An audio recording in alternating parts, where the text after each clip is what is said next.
Magandang araw po sa ating lahat. Nawa po'y nasa mabuti kayong kalagayan.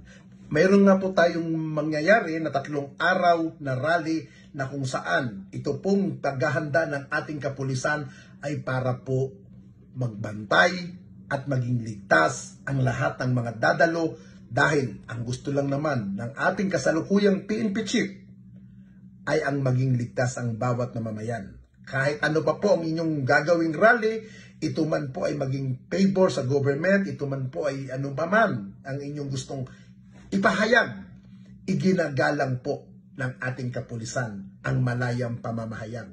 Pero wag po nating kakalimutan, mga kababayan, ang ating pagsasalita, ang ating pagkilos ay may kalakip po yan.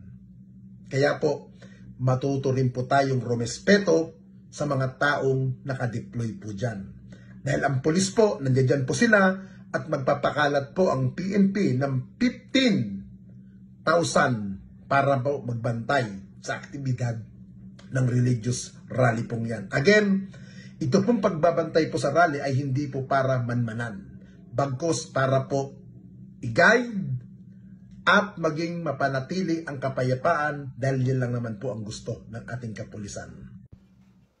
Pinahayag ng Philippine National Police sa pamumuno ni Acting Chief PNP Police Lieutenant General Jose Melencio C. Nartates Jr.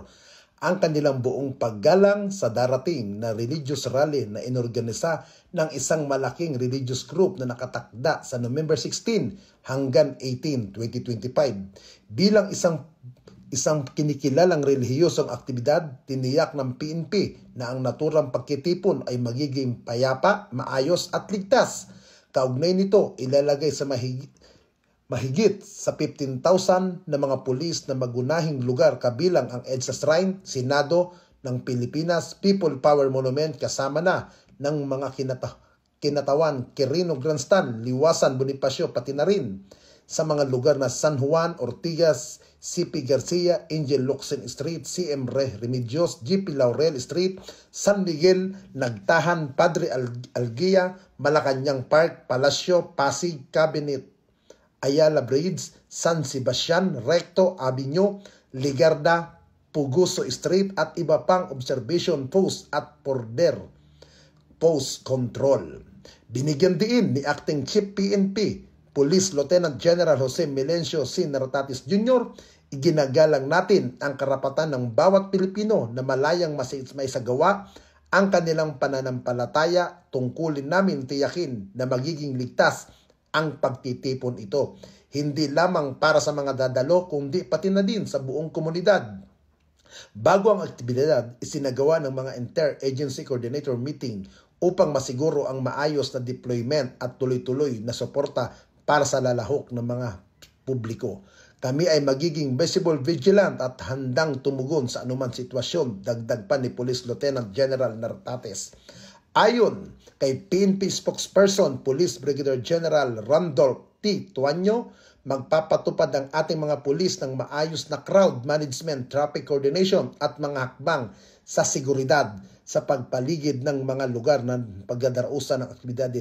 Makakatiyak ang publiko na naka-duty ang PNP upang pangalagaan ang kanilang kaligtasan kasabay ng paggalang sa kabanalan ng pagkitipong ito. Kinilala rin ng PNP ang patnubay ni Pangulong Ferdinand Romualdez Marcos Jr. na nagpapaalala sa kahalagahan ng pagpapanatili ng kaayusan at kapayapaan habang ipinagpapangalagaan ang karapatan ng bawat mamamayan sa ganitong mga pagtitipon.